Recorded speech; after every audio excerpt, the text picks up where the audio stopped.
In this video, Guy Miner's back with more quarter bore action. Gavin Gee here from UltimateReloader.com. I'm back with Guy Miner. Thank you for joining us, Guy. Of course. I like this stuff. Yes, we're here to talk about more quarter bore rifle action. I've got a couple 25 cal rifles here. In fact, rifles that are kind of different than what we've got here. I've got a 25 Creedmoor that we did in a foundation stock for PRS. I've got a 25-45 Sharps, which is the AR-15 quarter bore for deer hunting. Now this is something a little bit more traditional. Yes, like me, a little more traditional. Yeah, there you go. That's true. Yeah, you're right. Woodstock, blued rifle, 100-year-old cartridge. This is one of what, 3 wood-stocked Remington 700s that you have for deer hunting? Yes. 6 Remington, 25-06, and 30-06. Yeah. And which variant is this here? This is the 700 CDL, CDL, which came out with about 18 years ago. It's more of a slimmed down version. The stock is slimmer, little slimmer, lighter, more classic styling. So within this lineup of rifles that you've got one short action, the 6 Remington, and you've got 2 long actions. You've got the 25-06, which is essentially a necked down 30-06. Correct. And the full 30-06. Yes. And what is it that you like to use those rifles individually for, and is there overlap and crossover? You know, mostly with the 6mm Remington, I've used that mostly as a varmint and coyote rifle. However, my son has taken quite a few mule deer and some whitetail with it. It does just fine for that. So that's a good one up through the deer level. The 25-06 is just a little bit more than that. A little more capability for the bigger game, a little more power, a little more recoil.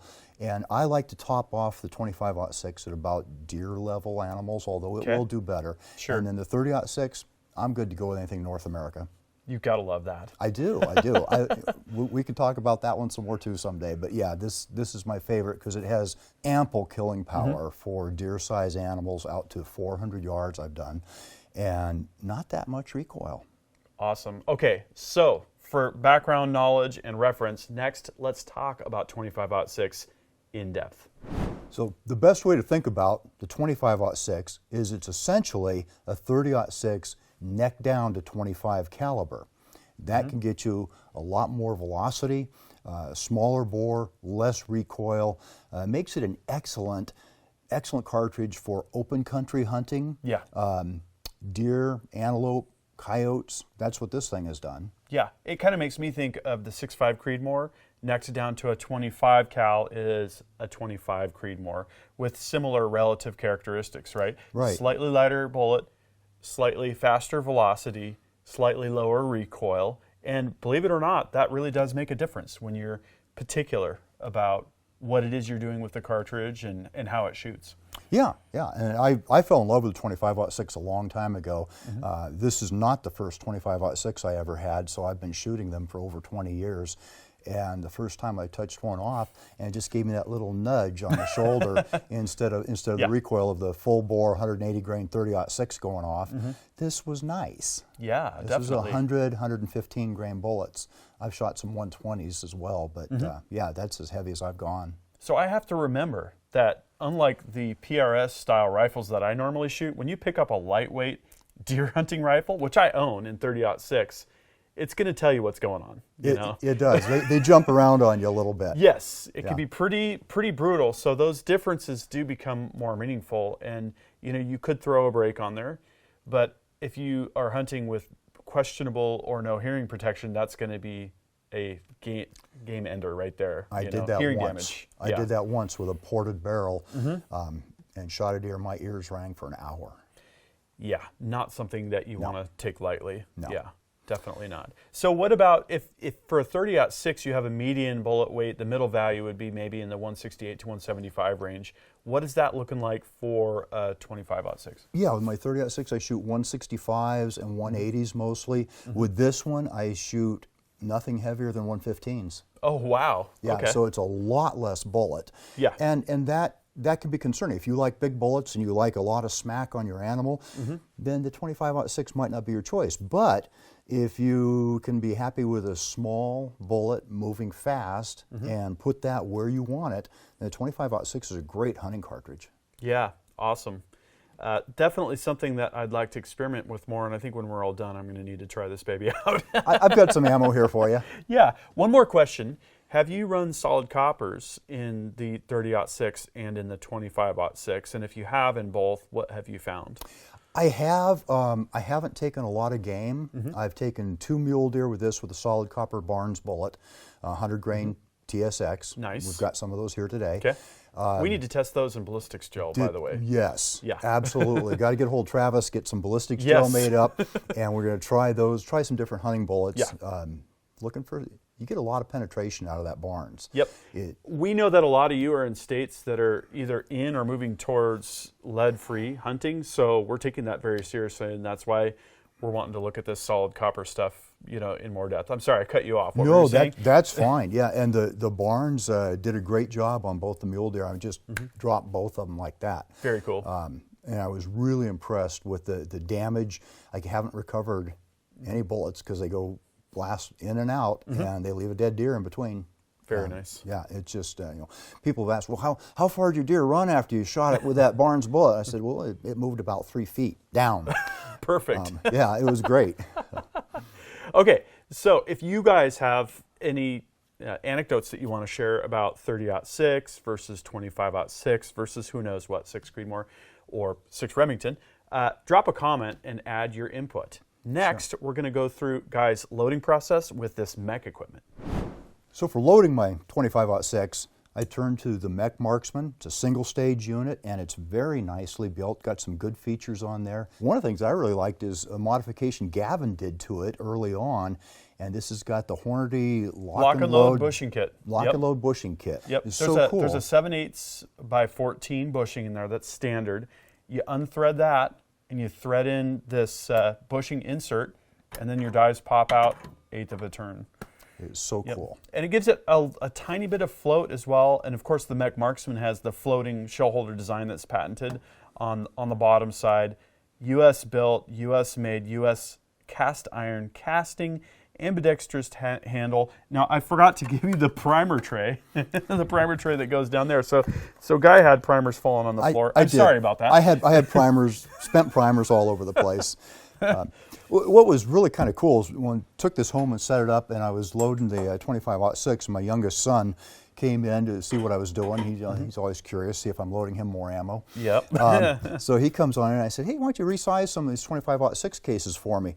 And he couldn't believe he did that, and he presses them on up in there and back out, and it was so, he says, Dad, that is so smooth and so easy. The leverage is outstanding. The leverage is amazing, and it's just, when you're working with this, you're working with a quality piece of gear. There's no doubt about it. It just feels good. It looks good.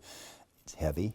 Yes. It doesn't go anywhere. You've got it mounted on that bench, and it's open front, steady. Gives you, more ambidextrous kind of working room. I'm finding that I really like that more and more. I grew up using a regular, I don't know what you call that one. It's got a big old thing there in the front, and I learned to work like an O-frame. Yeah, O-frame. That's what you call it. Thank you. And I'm using more and more of these presses that have the open front, whether it's a single stage like this or a turret press or whatever, and I love it. Yeah, being able to get in and out of there, it's fantastic. So I really like the unit. I like the way that it's made and operates, and I love this. Addition, it's pretty slick, quick change addition you made on that. That is neat. Go from your sizing die to your seating die. Gotta love it. So well. We got a couple other cool extras here. We got the KMS squared UFO press light. This is what you guys want. This is great illumination, U.S. company. We've got the inline fabrication ultra mount with the quick change. You can get it with a flat top, bolts right to it if you want to leave it set up. This has a couple wing nuts. You can basically flip the presses in and out. An essential here at Ultimate Reloader, where we have more than a couple presses. Yeah, we do. We got a lot of presses to keep track of it all. Yep. And I really appreciate the light there. It puts the light right where you need it, and it's not shining back up in your eyes at all. It's just right on the work area, which fantastic. Can't fault that. You've got some other MEC equipment. Tell me about the other equipment you used for this. Yeah. On this, I used their large powder dispenser. Yeah, you got a huge reservoir here. I think that'll take 2 full cans. I didn't try that, but it sure looked like it because it only comes up to about here with 1 can in there. And it's just a nice, simple, sturdy piece of gear.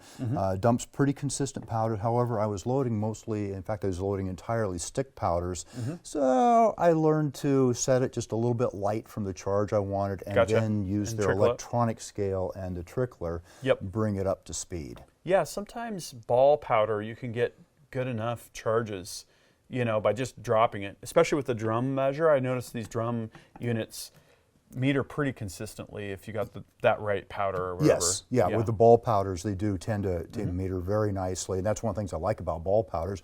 But these powders were all chosen for a reason, and we'll get into that in the performance. And they're all stick. Okay, so next let's talk about performance and loading components. Well, this is pretty comprehensive. You've got 4 bullets and 3 different powders. Why don't you walk us through what you used for this story? Sure. First, you got to realize the 25-06 is pretty much an overbore cartridge. It's got a lot of gunpowder capacity and a small bore, so it works a lot like a Magnum, like a 7mm Magnum or something, with a lot of powder capacity and a smaller bullet that thrives on slow-burning powders. Yeah, that's interesting. Yeah, so it was easy. The same powders that I've used for Magnum rifles over the years, and a new one that I just learned about last year, this 8133. Oh yeah. But first we'll start. Yeah. Start with the 4350. I use that for the lightest bullet, and that's the 100-grain bullet. Gotcha. And I used. This is a max load. In fact, these are all max loads, and in some manuals you might find that 1 or 2 of these is overmax, but I found sources for all of them. Anyway. So don't use this data, always cross-reference with multiple manufacturers' sources of data. And work up, because these are top-end loads. So I used 53.5 grains of 4350 with that little Barnes 100-grain TSX bullet. Excellent combination. 3,309 feet per second. I did have an SD of 22, which is okay. You know, I like it tighter than that, but it's okay. Had good accuracy. I've shot 2 mule deer with that bullet before. Nice. Great performance. And then move away from that Barnes bullet for a minute. And up to the 110-grain bullet, I went with Retumbo. And Retumbo is a powder I've used in the 25-06 with 115s for at least a dozen years now. I've done a really nice job in there, and that gave me 100% case fill. Nice. Interestingly, and not surprising, it also produced the lowest SD, 7. Wow, that's really good. I was pleased. I grinned when I saw that. I said, "Well, Gavin will be happy." Suitable for long-range work. This rifle might not be set up for it, but the cartridge can definitely do it. Oh yeah. Yeah. So that Retumbo, 59 grains, and it just produced superb accuracy and gave me a velocity with a 110 of 3,203 feet per second, which is moving right along. Yeah. Interestingly, Retumbo people would normally think of with something like a 300 Win Mag, you know, or a 300 PRC in that Magnum class. Yeah. Well, the first cartridge I ever used with it was a 300 Remington Ultra Mag. And that and 200 grain bullet and Retumbo, holy cow. That was quite a combination. Yes. I call that the bucking bronco, the old 300 rum. Yeah. And by the way, it was in another 700 CDL. Okay. So it was another lightweight rifle. Boy. Yeah. Yeah. Somebody else owns that gun now. So this Retumbo is a nice slow burning powder, been around a while. I like it a lot, and I've been using it. And then this past year, you asked me to take a look at the 8133, IMR 8133 in Enduron powder. Extreme temperature insensitivity, they're very stable. Yeah, we used it. We used it last summer. We shot some with a 7mm Remington Magnum, and it worked out very, very well in the 25-06 with the 115s as well. I was still over 3,100 feet per second, almost 3,200 feet per second. Nice. With 2 different 115 grain bullets and good accuracy and good low SDs. Nice. So I'm a pretty happy guy on that. That is some pretty amazing performance data. So one thing I failed to mention when we were going through the equipment lineup is that this video will join all of our other videos in the Ultimate Reloader Budget Shooting and Reloading playlist. I wanted to put all the videos for all of you that are on a budget that want to check out the equipment, the gear, the rifles, whatever, in that playlist. So you're going to want to check that out. There's a bunch of other great content there as well. I love it. I'm a budget kind of guy. When it comes to reloading, I like simple, workable, good equipment, but I don't want to spend gobs of money on it. Yep, and that's where I started. Kids were small, budget was thin. You know, now I've expanded things just a wee bit. Just a little bit. Just a wee bit. Just a little bit. And I'm sticking with the simple stuff for the most part, which is it's what I can afford and it's what I like because I'm used to it. It's good. It's fun to do things the old-fashioned way. Okay, so you got all the fun shooting and reloading for this article. So why don't we go out to the range? Do you mind if I shoot some of your loads? You go right ahead. I would trust very few people to shoot their loads, but you're one of them. Aw. Let's go do it.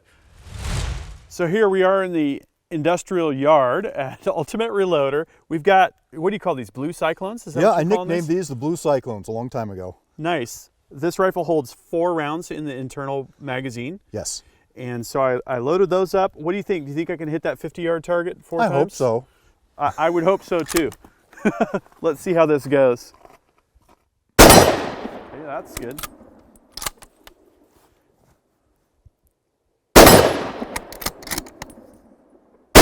Oh, I got too fast on that one. There we go. It still would have hit the deer though. Yeah. Don't you think? That's not bad at all. No, minimal recoil. And it's funny, we were joking about this maybe 40, 50 yard thing. Yep. Closest deer I shot with that rifle was 20 yards. Okay, that's going to do some damage for sure. Yeah, and that had the 100 grain Barnes bullet in there, and it just right through the heart and out, and the buck just fell. It was a 4x4 in Wyoming. You gotta love it. That is a lot of fun. Again, here's what we want to know is what are you loading and shooting with 25-06? Drop a comment and we'll start a discussion. That was a lot of fun. That concludes this video, and that means it's time to wrap it up. I hope you liked this video. If you did, please give it a big thumbs up. Also, make your voice heard. If you have something to say, please drop a comment. Make sure you're subscribed with notifications because you're not going to want to miss the awesome content that is coming up. And finally, flex your reloading pride. You could look great in one of these t-shirts. We've got multiple designs at the Ultimate Reloader store. I'll see you later because I'm off to go shooting.